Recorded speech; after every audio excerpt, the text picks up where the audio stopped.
नमस्कार दोस्तों, I hope आपकी तैयारी काफ़ी बेहतर चल रही होगी। अगर आप भी यूपी टीजीटी और पीजीटी, एलटी और जीआईसी की तैयारी इतिहास विषय से कर रहे होंगे तो यह वीडियो आपके लिए काफ़ी मददगार साबित होगी। और आज के वीडियो में हम लोग करेंगे प्रैक्टिस सेट 1। तो चलिए दोस्तों, सबसे पहले क्वेश्चन की शुरुआत करते हैं। और क्वेश्चन नंबर 1 है आपका, सूची 1 को सूची 2 से सुमेलित कीजिए और सूचियों के नीचे दिए गए कूट से सही उत्तर का चयन कीजिए।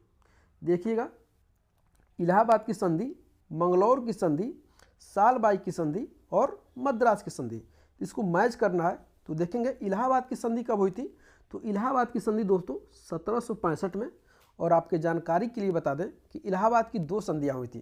प्रथम संधि कब हुई थी? तो प्रथम संधि दोस्तों 12 अगस्त 1765 को, 12 अगस्त 1765 को इलाहाबाद की प्रथम संधि हुई थी। किसके किसके बीच? तो अंग्रेजों और शाह आलम द्वितीय के बीच। मुगल सम्राट था शाह आलम द्वितीय और अंग्रेजों के बीच। लिख देते हैं अंग्रेज प्लस शाह आलम द्वितीय के बीच। लेकिन इलाहाबाद की एक और संधि हुई थी। द्वितीय संधि कब हुई थी? तो 4 दिन बाद, यानी 16 अगस्त 1765 को, 16 अगस्त 1765 को हुई थी। किसके किसके मत? अंग्रेजों और अवध के नवाब शुजा-उद-दौला के मत। आगे देखते हैं मंगलौर की संधि। मंगलौर की संधि हुई थी दोस्तों 1784 में। मंगलौर की संधि हुई थी कब? 1784 में। किसके किसके बीच हुई थी? तो अंग्रेजों और टीपू सुल्तान के बीच। नेक्स्ट है आपका सालबाई की संधि। तो सालबाई की संधि दोस्तों कब हुई थी? 1782 में हुई थी। अंग्रेजों और मराठों के बीच हुई थी। नेक्स्ट है आपका मद्रास की संधि। और मद्रास की संधि हो जाएगी दोस्तों 1769 में। किसके किसके बीच? तो हैदर अली और अंग्रेजों के बीच। तो मैच कर दीजिए। ए में देखिएगा 4, ए में यहाँ पे 4 है और यहाँ पे 4 है। 2 में देखेंगे, 2 में क्या है? बी में देखिएगा 2, यहाँ पे 2 है और यहाँ पे 2 है। सी में देखिएगा 1, सी में 1 यहाँ पे है और यहाँ पे है। राइट आंसर क्या हो जाएगा? ऑप्शन नंबर हो जाएगा सी। डी में क्या हो जाएगा? 3 हो जाएगा। मैं आशा करता हूँ कि क्वेश्चन नंबर 1 आपको क्लियर हो गया होगा। तो आगे देखिएगा क्वेश्चन नंबर 2। क्वेश्चन नंबर 2 है आपका, किसने यह विचार किया था कि भारत में ब्रिटिश आर्थिक नीति घिनौनी है? Very very most important question है। ऑप्शन ए देखिएगा बीजी तिलक, पूरा नाम हो जाएगा दोस्तों बाल गंगाधर तिलक। बी है दादा भाई नौरोजी, सी है कार्ल मार्क्स और डी है एडम स्मिथ। तो क्वेश्चन नंबर 2 का राइट आंसर हो जाएगा दोस्तों ऑप्शन नंबर सी, यानी किसने कहा था ब्रिटिश आर्थिक नीति घिनौनी है? तो कार्ल मार्क्स ने। नेक्स्ट है क्वेश्चन नंबर 3। क्वेश्चन नंबर 3 देखेंगे हम लोग, सल्तनत के निम्नलिखित सुल्तानों में से किसने सर्वप्रथम अपनी राजधानी दिल्ली स्थानांतरित की थी? ऑप्शन ए देखिएगा आराम शाह, बी है बलबन, सी है इल्तुतमिश और डी है कुतुबुद्दीन ऐबक। तो क्वेश्चन नंबर 3 का राइट आंसर हो जाएगा दोस्तों ऑप्शन नंबर सी, यानी इल्तुतमिश वह प्रथम सुल्तान है जिसने अपनी राजधानी कहाँ से? लाहौर से दिल्ली स्थानांतरित की थी। इसके पहले कौन शासक था? तो कुतुबुद्दीन ऐबक था। और अपनी राजधानी का संचालन कहाँ से करता था? तो लाहौर से करता था।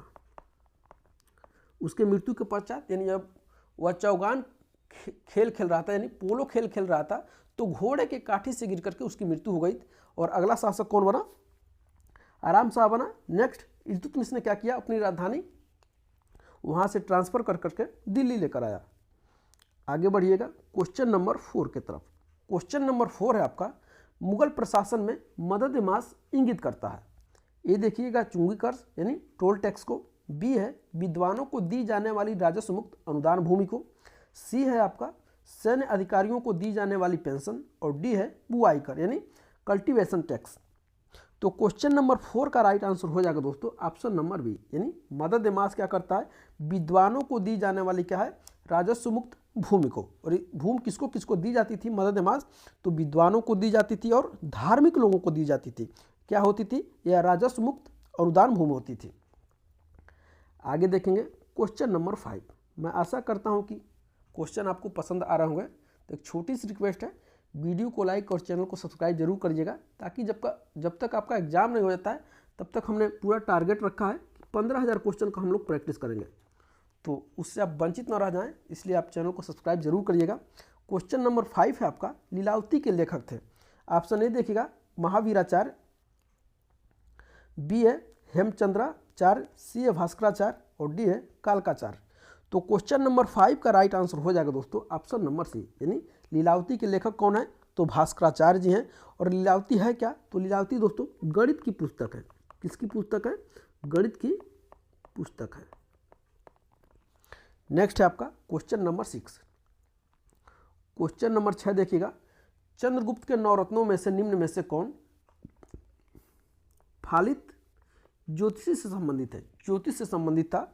ऑप्शन ए देखिएगा वरुचि, बी है शंकु, सी है छपड़क और डी है अमर सिंह।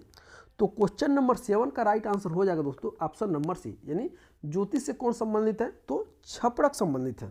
इनके दरबार में एक महत्वपूर्ण लोग रहते थे जिनका नाम क्या है? कालिदास है, जिन्होंने महत्वपूर्ण ग्रंथों की रचना की, जैसे कि कुमार संभवम, मेघदूतम, ऋतु संहार इत्यादि ग्रंथों की रचना की है कालिदास ने, जो कि आपसे पूछा जाता है। नेक्स्ट है क्वेश्चन नंबर 7। क्वेश्चन नंबर 7 देखिएगा, महाराष्ट्र के किस सुधारक को लोकहितवादी कहा जाता था? ऑप्शन ए देखिएगा एम.जी. रनाडे, बी है गोपाल कृष्ण गोखले, सी है पंडिता रमाबाई और डी है गोपाल हरि देशमुख। तो क्वेश्चन नंबर 7 का राइट आंसर हो जाएगा दोस्तों ऑप्शन नंबर डी, यानी गोपाल हरि देशमुख को महाराष्ट्र में लोकहितवादी नाम से भी जाना जाता था। अगला क्वेश्चन देखिएगा क्वेश्चन नंबर 8। क्वेश्चन नंबर 8वां है आपका, निम्न में से किस अधिवेशन के लिए कांग्रेस ने पहली बार एक महिला को अध्यक्ष चुना? वेरी मोस्ट इंपॉर्टेंट क्वेश्चन है।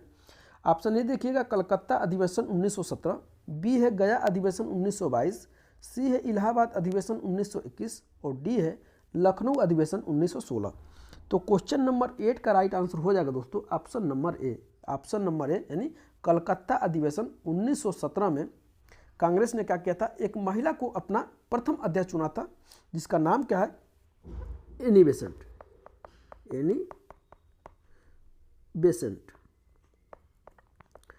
1925 में क्या हुआ था? 1925 में सरोजिनी नायडू को कानपुर अधिवेशन की अध्यक्षता सरोजिनी नायडू के द्वारा किया गया था।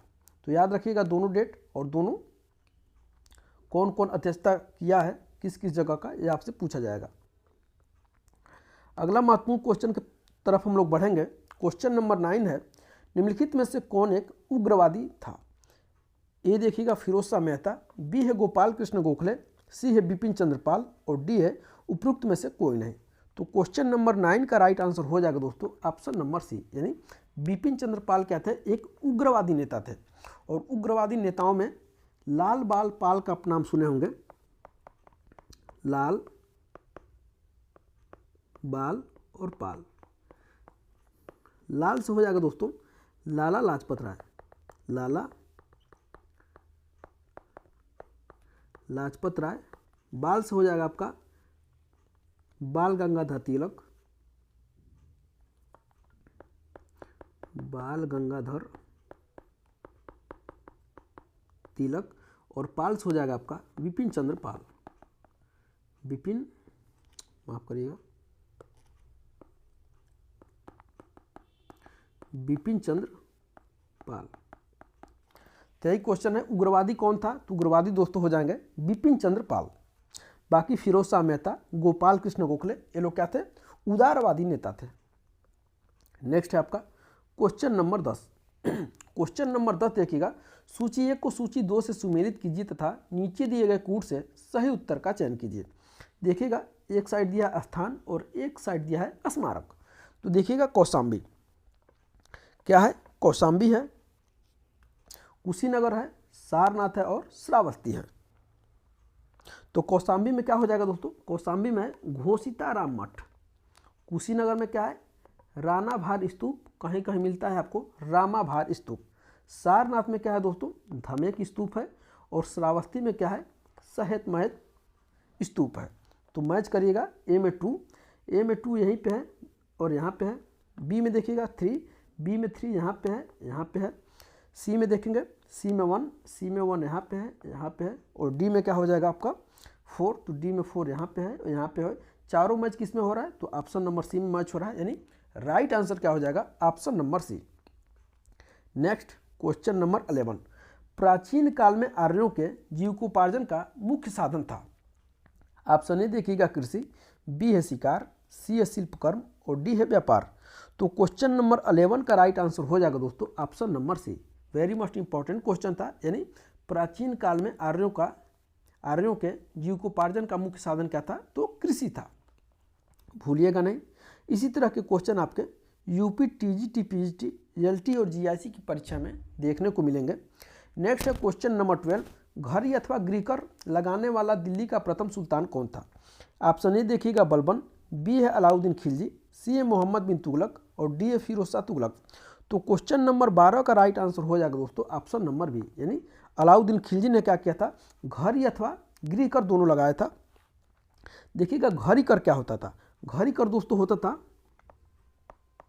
घड़ी कर क्या होता था, तो घड़ी कर दोस्तों क्या होता था, घरों एवं झोपड़ियों पर लगाया जाता था, घरों एवं झोपड़ियों पर लगाया जाता था, ठीक है। और घड़ी अथवा क्रिकर हो गया, एक और कर लगाया था जिसको क्या कहते हैं, चराई कर। चराई कर क्या होता था, तो चराई कर दोस्तों दुधारू पशुओं पर लगाया जाता था, दुधारू पशुओं पर लगाया जाता था। नेक्स्ट है आपका क्वेश्चन नंबर 13। क्वेश्चन नंबर 13 है आपका, पटना में किस गुरु, माफ करिएगा, पटना में किस सिख गुरु का जन्म हुआ था। ऑप्शन ए देखिएगा गुरु नानक का, बी है तेग बहादुर, सी है हरगोबिंद और डी है गोविंद सिंह, यानी गुरु गोविंद सिंह। तो क्वेश्चन नंबर 13 का राइट आंसर हो जाएगा दोस्तों ऑप्शन नंबर डी, यानी गुरु गोविंद सिंह का जन्म कहाँ हुआ था, तो पटना में हुआ था। और सिख धर्म में कितने गुरु हैं, तो 10 गुरु हैं। और आपके जानकारी के लिए बता दें, इसका नाम, इन लोगों का नाम याद रखना आपके लिए काफ़ी ज़रूरी है, क्योंकि यहाँ से क्रम मिलाने वाला क्वेश्चन आता है कालक्रम के आधार पर, सबसे पहले कौन आए, बीच से भी ऑप्शन दे देता है आपको। तो याद रखिएगा सिख धर्म के 10 गुरु, सबसे पहले देखेंगे कौन हो जाएंगे, गुरु नानक, गुरु नानक। दूसरे नंबर पर कौन हो जाएंगे, यह क्रम भी है आपका, गुरु नानक, गुरु अंगद हो जाएंगे। तीसरे नंबर पर कौन है, तो अमरदास। चौथे नंबर पे कौन हो जाएंगे, तो चौथे नंबर पे दोस्तों हो जाएंगे रामदास। नेक्स्ट 5वें नंबर पे क्या है, तो 5वें नंबर पे कौन गुरु हैं, तो गुरु अंगद हैं, माफ करिए सॉरी, अंगद हो चुका है, गुरु अर्जुन देव हैं, अर्जुन देव। 6वें नंबर पे कौन से गुरु हैं, हरगोबिंद हैं, हर गोविंद हैं। 7वें नंबर पे कौन गुरु हैं, तो गुरु हर राय हैं। 8वें नंबर पे कौन सा गुरु हैं, हर किशन है, हर किशन है। 9वें नंबर पे गुरु तेग बहादुर, गुरु तेग बहादुर। और 10वें नंबर पे गुरु गोविंद सिंह, गुरु गोविंद सिंह। तो आपको क्लियर हो गया होगा कि पटना में किस सिख गुरु का जन्म हुआ था, तो 10वें गुरु गुरु गोविंद सिंह का। ऐसे भी क्वेश्चन आपसे पूछा जा सकता है कि पटना में कौन से नंबर के गुरु का जन्म हुआ था, तो 10वें गुरु का जन्म हुआ था और उनका नाम पूछ लेगा, तो गुरु Govind Singh. Clear. Next question number 14। Question number 14 है आपका, भारतीय इतिहास के मध्यकाल में बंजारे सामान्यतः होते थे। ऑप्शन ए देखिएगा कृषक, बी है बुनकर, सी है योद्धा और डी है व्यापारी। तो क्वेश्चन नंबर 14 का राइट आंसर हो जाएगा दोस्तों ऑप्शन नंबर डी, यानी मध्यकाल में जो बंजारे होते थे वो सामान्यतः क्या होते थे, तो एक व्यापारी वर्ग होते थे। नेक्स्ट है क्वेश्चन नंबर 15। सूची 1 को सूची 2 से सुमेल कीजिए तथा नीचे दिए गए कूट से सही उत्तर का चयन कीजिए। देखिएगा जियाउद्दीन बर्नी, जियाउद्दीन बर्नी, हसन निजामी, मिनहाज उस सिराज, याहिया बिन अहमद सरहिंदी। तो देखिएगा मैच करना है। जियाउद्दीन बर्नी का रचना हो जाएगा दोस्तों तारीख फिरोज शाही, तारीख है फिरोज शाही। हसन निजामी का हो जाएगा दोस्तों ताजुल मासिर, मिनहाज उस सिराज का हो जाएगा तबकात नासरी और याहिया बिन अहमद सरहिंदी का हो जाएगा तारीख है मुबारक शाही। मैच कर देना है हम लोगों को। तो देखिएगा 1 में 3 कहाँ मिल रहा है, 1 में 3 यहाँ पे है, यहाँ पे है। बी में देखेंगे 4, बी में 4 यहाँ पे है, यहाँ पे है। सी में देखिएगा, सी में क्या हो जाएगा मिनहाज उस सिराज यानी तबकात नासरी। सी में देखिएगा 2, सी में 2 यहाँ पे है, बाकी कहीं नहीं है। और डी में अपने आप क्या हो जाएगा 1 हो जाएगा। राइट आंसर क्या हो जाएगा ऑप्शन नंबर डी, इसका करेक्ट आंसर हो जाएगा। 15 का राइट आंसर हो जाएगा ऑप्शन नंबर डी। नेक्स्ट है क्वेश्चन नंबर 16। क्वेश्चन नंबर 16 देखिएगा, भारतीय पुनर्जागरण आंदोलन के पिता कौन थे? ऑप्शन ए है आपका बाल गंगाधर तिलक, बी है दयानंद सरस्वती, सी है श्रद्धानंद और डी है राजा राम मोहन राय। तो क्वेश्चन नंबर 16 का राइट आंसर हो जाएगा दोस्तों ऑप्शन नंबर डी, यानी राजा राम मोहन राय को भारतीय पुनर्जागरण का पिता कहा जाता है, भारतीय पत्रकारिता का जनक भी कहा जाता है। और राजा राम मोहन राय के द्वारा 1828 में कलकत्ता में ब्रह्म समाज का स्थापना किया गया था। और इन्हीं राजा राम मोहन राय के प्रयास से 4 दिसंबर 1829 को लॉर्ड विलियम बेंटिक के द्वारा सती प्रथा को अवैध घोषित कर दिया गया था। क्लियर हो गया होगा। तो आगे देखेंगे क्वेश्चन नंबर 17। क्वेश्चन नंबर 17 है आपका, हिंदुस्तान सोशलिस्ट रिपब्लिकन एसोसिएशन गठित की गई थी। ऑप्शन ए देखिएगा सुभाष चंद्र बोस के द्वारा, बी है रास बिहारी बोस के द्वारा, चंद्रशेखर आज़ाद के द्वारा और डी है भगत सिंह के द्वारा। तो क्वेश्चन नंबर 17 का राइट आंसर हो जाएगा दोस्तों ऑप्शन नंबर सी, यानी चंद्रशेखर आज़ाद के द्वारा 1928 में। कब? तो 1928 में दिल्ली के फिरोज शाह कोटला मैदान में HSRA का स्थापना किया गया था। HSRA का मतलब हिंदुस्तान सोशलिस्ट रिपब्लिकन एसोसिएशन की स्थापना चंद्रशेखर आज़ाद के द्वारा 1928 में दिल्ली के फिरोज शाह कोटला मैदान में इस कमेटी का गठित की गई थी। नेक्स्ट है आपका क्वेश्चन नंबर 18। क्वेश्चन नंबर 18 देखिएगा, किसने कहा था कि दरो दीदार पे हसरत की नज़र करते हैं, खुश रहो अहले वतन हम तो सफ़र करते हैं। या UPPCS में पूछा गया क्वेश्चन है। ऑप्शन ए देखिएगा अशफाक उल्ला खान है, बी है बहादुर शाह जफर ने, सी है राम प्रसाद बिस्मिल ने और डी है वाजिद अली शाह ने। तो क्वेश्चन नंबर 18 का राइट आंसर हो जाएगा दोस्तों ऑप्शन नंबर डी, यानी वाजिद अली शाह कौन थे? अवध के आखिरी नवाब थे। अवध के आखिरी नवाब थे, आखिरी नवाब थे। इन्होंने क्या कहा था कि दरो दीदार पे हसरत की नज़र करते हैं, खुश रहो अहले वतन हम तो सफ़र करते हैं। इनकी ये लाइनें हैं, पूछी जाती हैं। क्वेश्चन नंबर 19 देखिएगा मेरे भाई, कांग्रेस ने पूर्ण स्वराज की घोषणा सबसे पहले कहाँ की थी? ऑप्शन ए है लाहौर में, बी है लखनऊ में, सी है अमृतसर में, डी है त्रिपुरा में। थोड़ा सा ऑप्शन इधर उधर हो गया है, इसके लिए क्षमा चाहेंगे। और क्वेश्चन नंबर 19 का राइट आंसर हो जाएगा दोस्तों ऑप्शन नंबर ए, यानी कांग्रेस ने अपना पूर्ण स्वराज की घोषणा कहाँ पे की थी? लाहौर में की थी। लाहौर अधिवेशन की अध्यक्षता किसने की थी? तो लाहौर अधिवेशन की अध्यक्षता दोस्तों 1929 में जवाहरलाल नेहरू के द्वारा, किसके द्वारा? जवाहरलाल नेहरू के द्वारा की गई थी और यहीं पे पूर्ण स्वराज की मांग की गई थी। और 1931 में क्या हुआ था? तो 1931 में कराची अधिवेशन की अध्यक्षता सरदार वल्लभ भाई पटेल ने की थी और वहीं पे मौलिक अधिकारों की मांग की गई थी। तो क्लियर हो गया होगा। यहाँ से 2 क्वेश्चन मजेदार पूछा जाता है। अगला देखिएगा क्वेश्चन नंबर 20। क्वेश्चन नंबर 20 है आपका, ख्वाजा मोइनुद्दीन चिश्ती शिष्य थे।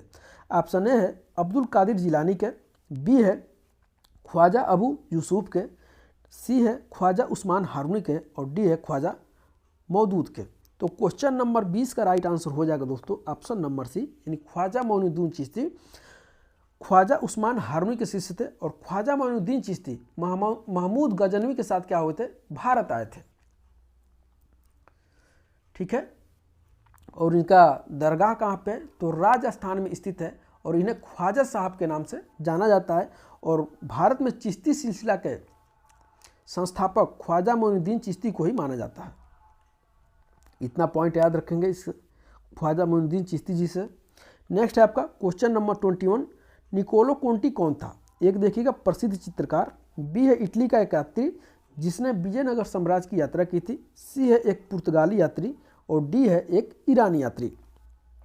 तो क्वेश्चन नंबर 21 का राइट आंसर हो जाएगा दोस्तों ऑप्शन नंबर बी, यानी निकोलो कोंटी कौन था? तो इटली का एक यात्री था जिसने विजयनगर साम्राज्य की यात्रा की थी। और उस समय शासक कौन हुआ करता था? तो देवराय प्रथम हुआ करता था। Next question number 22। Question number 22 है आपका, सूची 1 को सूची 2 से सुमेलित कीजिए तथा नीचे दिए गए कूट से सही उत्तर का चयन कीजिए। देखिएगा डिमेट्रियस, रुद्रदामन, गोंडो फर्निज और बिम कर्फिसस। नेक्स्ट देखिएगा, इसको मैच करना है। तो डिमेट्रियस किससे संबंधित है? तो हिंद यूनानी से संबंधित है। रुद्रदामन कौन था? तो रुद्रदामन दोस्तों शक था। गोंडोफर्निज क्या था? पहलव था। और बीम खडफिसस कौन था? तो कुषाण था। मैच करते हैं। ए में देखिएगा, ए में है 3, ए में सिर्फ यही 3 है, बाकी कहीं 3 नहीं है। राइट आंसर क्या हो जाएगा? ऑप्शन नंबर सी हो जाएगा। बी में क्या हो जाएगा दोस्तों? 4 हो जाएगा, यानी रुद्रदामन क्या था? शक था। इन्होंने ही क्या था? रुद्रदामन ने सुदर्शन झील के मरम्मत में काफ़ी योगदान दिया था और अपने निजी कोष से उसका मरम्मत करवाया था। बीम खडफिसस कौन है? तो कुषाण वंश से संबंधित है। तो इसका राइट आंसर हो जाएगा दोस्तों ऑप्शन नंबर सी। अगला महत्वपूर्ण क्वेश्चन देखिएगा, क्वेश्चन नंबर 24, माफ करिएगा 23। निम्नलिखित में से कौन मौर्ययुगीन अधिकारी तौल माप का प्रभारी था? ऑप्शन ए देखिएगा पत्वाध्यक्ष, बी है पणयाध्यक्ष, सी है शीताध्यक्ष और डी है सूनाध्यक्ष। तो क्वेश्चन नंबर 23 का राइट आंसर हो जाएगा दोस्तों, क्वेश्चन नंबर 23 का राइट आंसर हो जाएगा ऑप्शन नंबर ए, यानी पत्वाध्यक्ष क्या होता था? माप तौल का अधिकारी होता था। माप तौल का अधिकारी होता था। माप तौल का। पणयाध्यक्ष क्या होता था दोस्तों? वाणिज्य विभाग का अधिकारी था। वाणिज्य विभाग का अधिकारी था। शीताध्यक्ष क्या होता था? कृषि भूमि से संबंधित अधिकारी होता था। कृषि भूमि से संबंधित अधिकारी होता था। और सूनाध्यक्ष क्या होता था? तो सूनाध्यक्ष दोस्तों बूचड़खाने का अधिकारी होता था। बूचड़खाने का अधिकारी। नेक्स्ट क्वेश्चन नंबर 24 देखिएगा। क्वेश्चन नंबर 24 है आपका, मौर्य काल में शिक्षा का सर्वाधिक प्रसिद्ध केंद्र था। ऑप्शन ए देखिएगा वैशाली, बी है नालंदा, सी है तक्षशिला और डी है उज्जैन। तो क्वेश्चन नंबर 24 का राइट आंसर हो जाएगा दोस्तों ऑप्शन नंबर सी, यानी कौन था? तक्षशिला था। यहीं पे कौन शिक्षा ग्रहण किया था? तो चाणक्य शिक्षा ग्रहण किए थे। चाणक्य शिक्षा ग्रहण किए थे।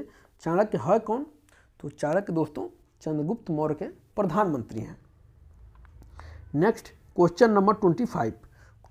क्वेश्चन नंबर 25 है आपका, निम्नलिखित में से किसने कौमी आवाज़ पत्र का आरंभ किया था? ऑप्शन ए है मौलाना अबुल कलाम आज़ाद, बी है जवाहरलाल नेहरू, सी है शौकत अली और डी है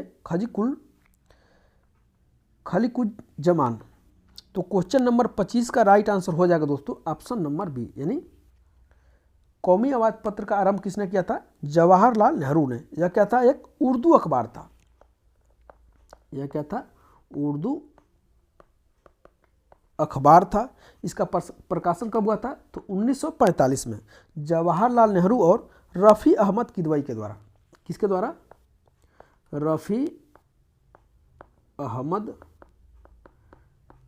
किदवई के द्वारा। कहाँ से इसका प्रकाशन होता था? तो लखनऊ से। तो आज का क्वेश्चन यहीं पे कंप्लीट होता है। और जैसा कि हमने आपसे प्रॉमिस किया है कि हम लोग लगभग 15,000 क्वेश्चनों का प्रैक्टिस करेंगे। 15,000 प्रश्नों का प्रैक्टिस करेंगे, जहाँ से काफ़ी क्वेश्चन पूछे जाने की आपके एग्ज़ाम में संभावना रहेगी। तो इस वीडियो को अपने दोस्तों के साथ ज़्यादा से ज़्यादा शेयर करिएगा। एक छोटी सी फिर रिक्वेस्ट है कि आप अभी तक हमारे चैनल को सब्सक्राइब नहीं किए हैं तो सब्सक्राइब जरूर करिएगा। और मिलते हैं दोस्तों अगले वीडियो में, तब तक के लिए बहुत बहुत धन्यवाद।